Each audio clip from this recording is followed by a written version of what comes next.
Dear friends, let's understand the use of scale in AutoCAD. At first, check the dimension. The horizontal distance between these two beams is 5 unit, and the vertical distance between these two beams is 2.5 unit. For example, let's say we want to increase this dimension 2 times. The horizontal dimension will be 10, and the vertical distance between these two beams will be 5 units. So how we can do it? We can do it by simply a command sc, which stands for scale. And now it's saying select objects. Now select your objects, and now press enter on your keyboard. And now it's saying specify base point. Let's say this is my base point.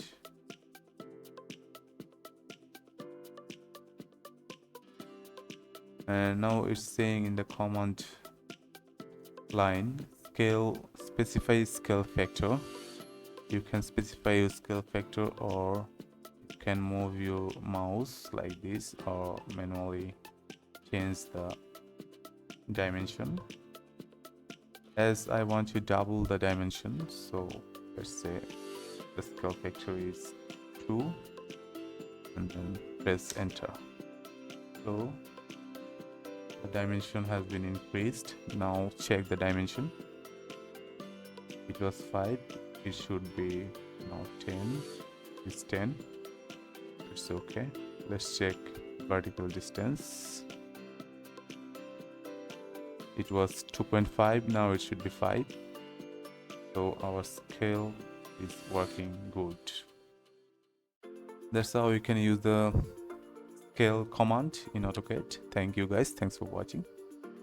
And if you are still not subscribed to my channel,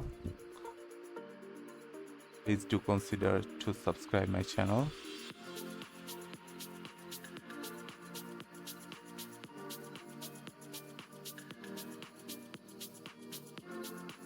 Here is my channel, name Rainman. Subscribe, show your support. It will really motivate me to make more tutorials. Thank you guys, thanks for watching.